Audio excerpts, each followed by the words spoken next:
pakar-pakar ekonomi dan pakar-pakar geopolitik dunia bahwa Indonesia memang menjelang 2045 akan menjadi negara yang maju. Saya hadir untuk pertama kali dalam KTT APEC, menemui pelaku-pelaku ekonomi, pemimpin-pemimpin ekonomi Asia Pasifik, tapi hadir juga banyak undangan dari tempat lain, hadir juga pelaku-pelaku ekonomi dari kawasan lain, kemudian di G20, tapi hadir juga selain negara G20, begitu banyak negara-negara lain. Saya jumpa di situ juga pimpinan Bank Dunia dan pimpinan blok-blok ekonomi. Hampir seluruh konsensus melihat bahwa memang Indonesia dalam posisi yang sungguh sangat menguntungkan. Dari segi sumber daya, kita memiliki hampir semua elemen yang diperlukan untuk sebuah negara maju. Hampir semua elemen, mineral, tanaman, kekayaan laut yang dibutuhkan untuk Indonesia menjadi negara yang maju. Dan hampir sudah menjadi konsensus pakar-pakar ekonomi dan pakar-pakar geopolitik dunia bahwa Indonesia memang menjelang 2045 akan menjadi negara yang maju. Bahkan disebut negara keempat, kelima, ketujuh dunia.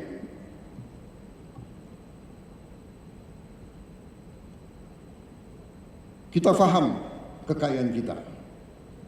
Kita faham. Kita mengerti. Tapi banyak di antara kita yang sesungguhnya tidak menyadari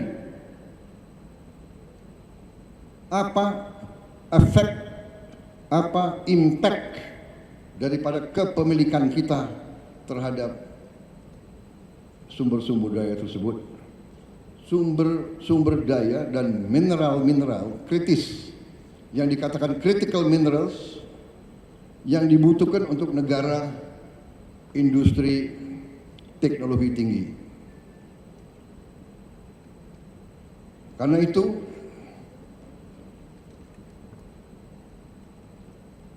pelaku-pelaku perbankan, terutama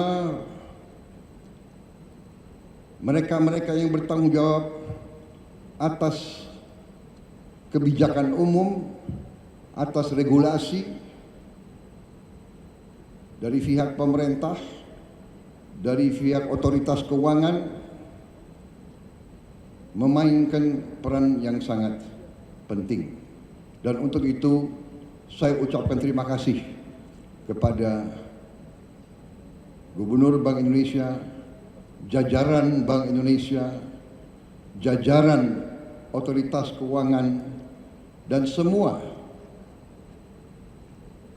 pengambil keputusan, semua yang bertanggung jawab atas perumusan dan pengendalian ekonomi Indonesia,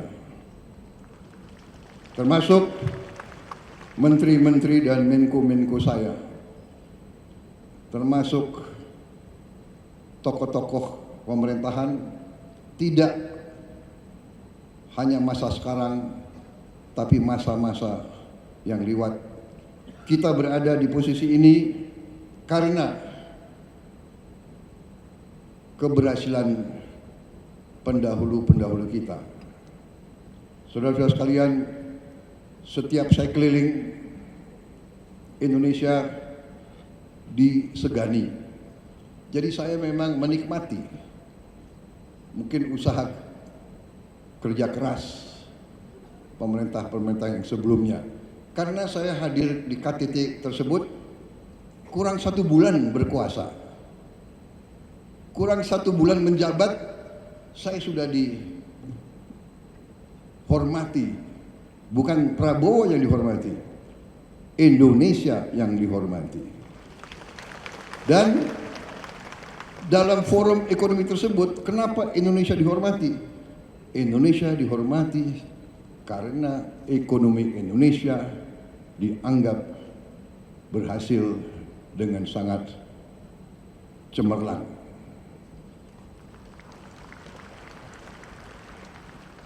Jangan terlalu sering tepuk tangan. Kampanye sudah selesai. Jadi saudara-saudara, benar, ini serius. Saya tuh merasa sampai karena mereka begitu melihat ke Indonesia, negara-negara Amerika Latin, negara-negara Afrika, semua sekarang minta diundang ke Indonesia. Bulan Januari, Presiden Angola minta ke Indonesia. Bulan Februari, Presiden Kongo, Democratic Republic of Congo, Felix Tshisekedi, temannya Pak Luhut, minta ke sini. Begitu Pak, pemimpin Tanzania, dan yang saya sudah ketemu waktu di Brazil. Apa poin saya?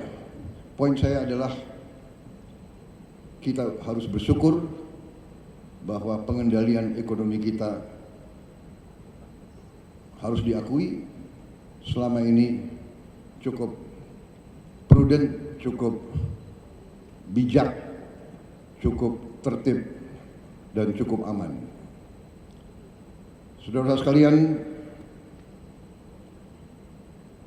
kita perlu bangga,